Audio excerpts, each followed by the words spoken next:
Where are you going, Holmes? Have you been invited somewhere? We have been invited, Watson, We have. Where to? to the Baker Street Irregulars' annual dinner. They sent us an invitation. It is on the table. A dinner? How could those street urchins afford anything like that? I can't understand your interest in them, Holmes. They're dirty. They wouldn't hesitate to steal your wallet. Watson, you should be excited. It is a secret dinner. Its location changes every year. Read the menu. Sounds mouth-watering. All right. We, the secret police of Baker Street, invite you, Sherlock Holmes, and Dr. Watson to our annual dinner. Menu, entree, frozen rat head salad. Is this a joke? Not at all. Pray continue. Main course, sow's udder in Danny Nutcracker's way. Ah, sounds disgusting, Holmes. Hedgehog goulash. Street turnips in homemade juice. And it goes on. Ah, I can hear them on the stairs now. Oh, we can't go there. We can't eat that. Watson, you'll hurt the feelings of those poor children. We have to go. Oh, Mr. Holmes. It is fine, Mrs. Hudson. Mr. Holmes! Wiggins, Dr. Watson is getting ready. He will be delighted to join us. You don't look well, my young man. Is there something wrong? Don't tell me the dinner is cancelled. Mr. Holmes, it's my brother Leighton. He's in a prison cell. They say he's killed 2 men. You have to help us, Mr. Holmes, 'cause I know he didn't do it. Where is he now? From what I've heard, they took him to the yard, and they gave him a good beating already. You know what they're like. They'll hang him. They won't look any further. Holmes, we have to help him. Well, and forget about the dinner. Wiggins, I'll take the case. You're fantastic, Mr. Holmes. I'll be waiting for you at the crime scene. You'll be there, right? It's on Half Moon Street in Whitechapel. Very well.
Please, gentlemen, leave the scene now. Oh, Mr. Holmes, is that you? Good evening, Constable... Constable Marrow. I was here with Inspector Aberline during the Ripper case, Mr. Holmes, back in '88. But then this is nothing like that case.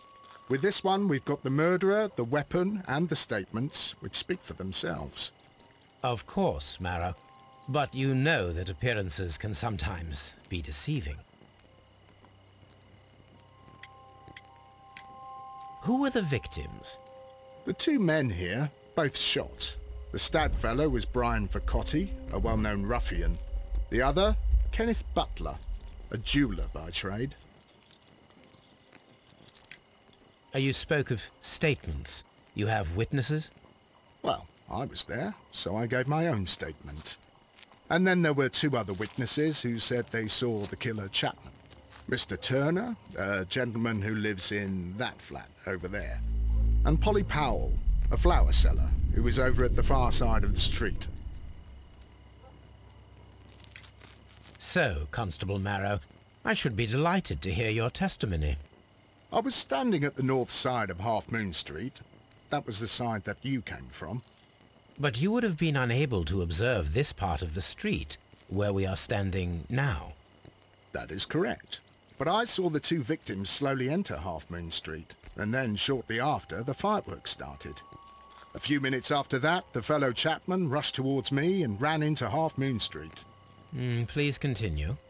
I didn't pay attention, but suddenly I heard a woman's cries and police whistles on the other side of Half Moon Street. I rushed over there and I saw the two dead bodies on the ground. When I reached Whitechapel Street, I saw Leighton Chapman. He'd been caught by two police constables.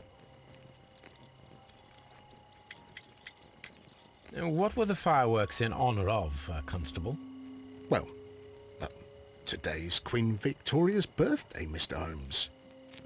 Yes, I appear to have lost track of the days. It is May now, of course. Did you hear the shots? I didn't hear any shots. The fireworks were all over the sky. They were so loud I couldn't hear anything else. Constable Marrow, what else caught your attention while you were running through Half Moon Street? I saw nothing but rats, and I took the time to light every corner with my lamp. Did you happen to look up at Mr. Turner's window when you were on Half Moon Street at that time? Yes, I saw that the window was open, but no one was there. It was dark in the room. Constable, your statements have been of great value to me.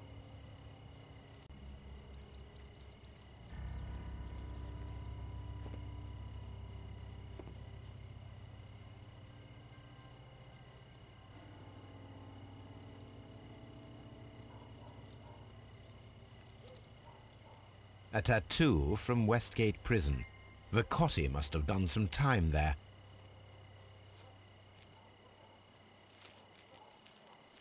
He tried to stop the bleeding with his hand. Death was not instant. The bullet penetrated his stomach, a dreadful wound.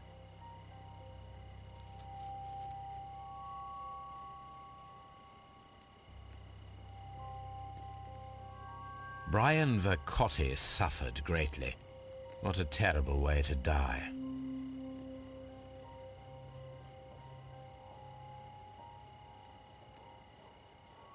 A fairly long pole with a forked end.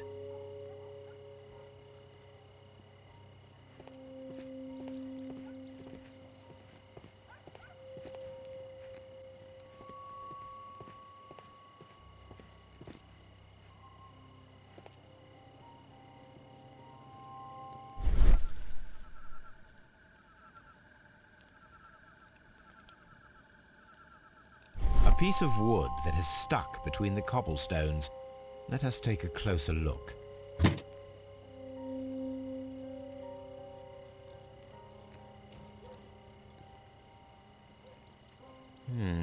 This shard of wood is quite new.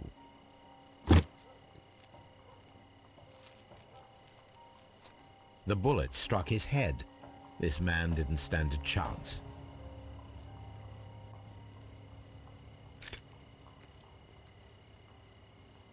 This is an ordinary key.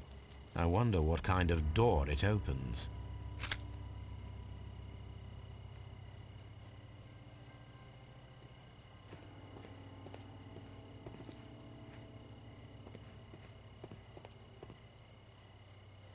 Good evening, Mr. Turner. I heard Constable Marrow reply to you as Mr. Holmes.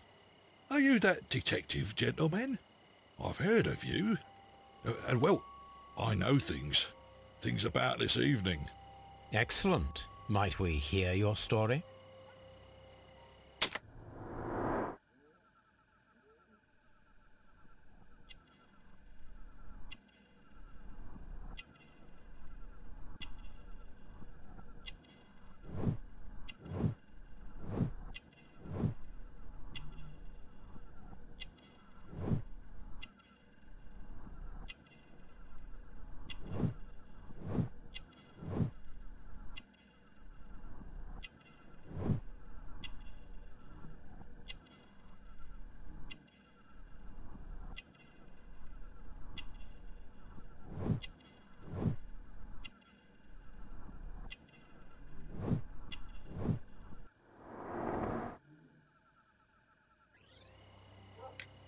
Could you tell us everything that you may have seen or heard? I was already in bed when the fireworks started. A few moments after, I clearly heard 2 gunshots from outside. Please continue. I quickly got up and I grabbed the lamp from my nightstand and I rushed towards the window. I looked down and I saw 2 bodies. And there was a man with a gun who was standing nearby. Where exactly? Well, near this body. Did he notice you? I don't think so. He rushed towards Whitechapel Street without looking around. Mr. Turner, did you see anyone else in the street? No, I saw no one but that man, the murderer, the fellow they caught. Were the 2 shots you heard consecutive? Yes, there was a very short pause between them, and they sounded different somehow. It seemed to me that the second shot was louder than the first. That is an interesting comment. Mr. Turner, what were your actions after you stepped up to the window? I was afraid that the man with a gun might return, so I stayed close to the window till I saw the policeman coming in the Half Moon from Whitechapel. Then I walked out to tell them everything I saw. You have helped us a great deal, Mr. Turner. Mr. Holmes, did you see my brother at Scotland Yard? Is he all right?